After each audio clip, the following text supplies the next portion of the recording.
is Malala? Who is Malala? The terrorists demanded. No one said anything, but several of the girls looked at Malala. That's when the Taliban terrorists lifted up a black pistol and fired 3 shots, one after another. Dear ToastMasters members and most welcome guests, today I have the honor to share with you an incredible story about a Pakistani courageous girl who defied the Taliban terrorists and demanded that girls to be allowed their constitutional right to receive an education. Malala Yousafzai and her classmates dreamed to become doctors, politicians, lawyers, and fashion designers. She had a thirst for education, but things didn't turn out exactly the way she envisioned them. When she was 10 years old, her small paradise home Swat turned into a place of terror.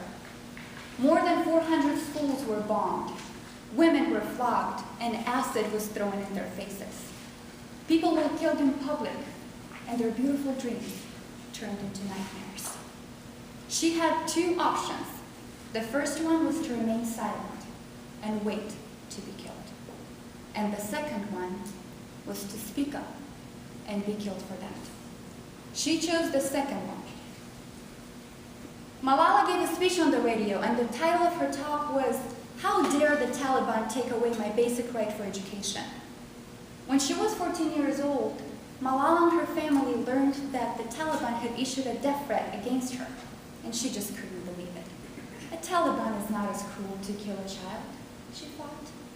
But later on in her dreams, she started imagining, if that were to happen, how would she react? She used to ask herself, "Malala, what would you do?" And then she would reply, "Malala, just take a shoe and hit him."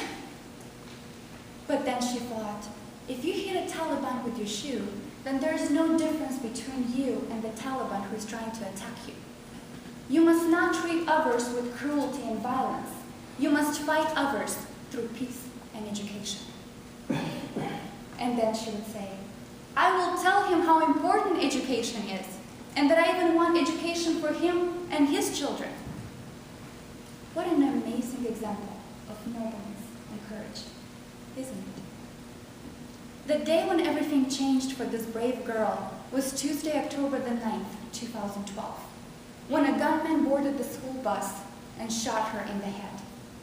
The bullet had entered through the side of her left eye, traveled 18 inches down her shoulder, and stopped there. Everyone was so convinced that she would die that the entire village started preparing for her funeral. She woke up a week after the shooting, thousands of miles away from home, with a tube in her neck to help her breathe, and she couldn't speak. Half of her face was not working, and she couldn't smile. A piece of her scalp was removed to treat the swelling of her brain, and the piece of bone was placed inside her stomach to preserve it. Malala had suffered multiple surgeries and a long recovery, but thankfully she had suffered no major brain damage. It was a miracle that she remained alive. But what exactly the Taliban bullet did to Malala? It made her stronger. In a brutal attempt to silence her voice, it grew louder. The shooting resulted in a massive worldwide outpouring of support for Malala. One day, she heard the Sky News helicopter circling above the hospital, and as many as 250 journalists came from as far away as Australia and Japan. People just turned up wanting to see her. Politicians, the royal family, movie stars like Beyonce, Selena Gomez, Angelina Jolie, and Madonna. There were sacks and sacks of gifts and cards, a total of 8,000 cards. While she was in the hospital, the former Prime Minister of Great Britain had launched a petition under the slogan, "I am Malala," to demand no child be denied schooling by 2015. In October 2014, Malala received the Nobel Peace Prize, and at age 17, she became the youngest person to receive this award.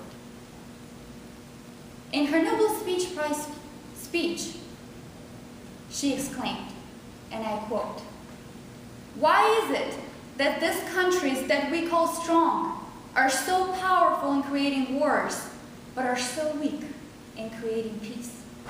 Why is it? Why is it that giving guns is so easy, but giving a book is so hard? Why is it? Why is it that making tanks is so easy, but building a school is so hard? We should not tell the world leaders how important education is. They already know it. Their children are in the best schools. Now it is time to call them to take action for the rest of the world's children.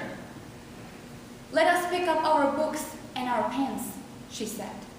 They are the most powerful weapons. One child, one teacher, one book, and one pen can change the world. There is a lot I can personally learn from this girl. She chose peace over violence, education over guns, kindness over hatred. There is a lot I can also learn from our dear Tammy Roberts, who, as well as Malala, chose to speak up for her son's rights. Stories like the one of Malala and Tammy remind me of the courage and strength that exist in each and every one of us. Malala Yousafzai has been called with different names, but to the question, who is Malala, she responds, I don't want to be remembered as the girl who was shot by the Taliban. I want to be remembered as the girl who stood up for education. This is the cause to which I want to devote my life to. And here I am, asking myself, what is the cause that I want to devote my life to? Ladies and gentlemen, what is the cause that you want to devote your life to? Back to you, Mr. Justice.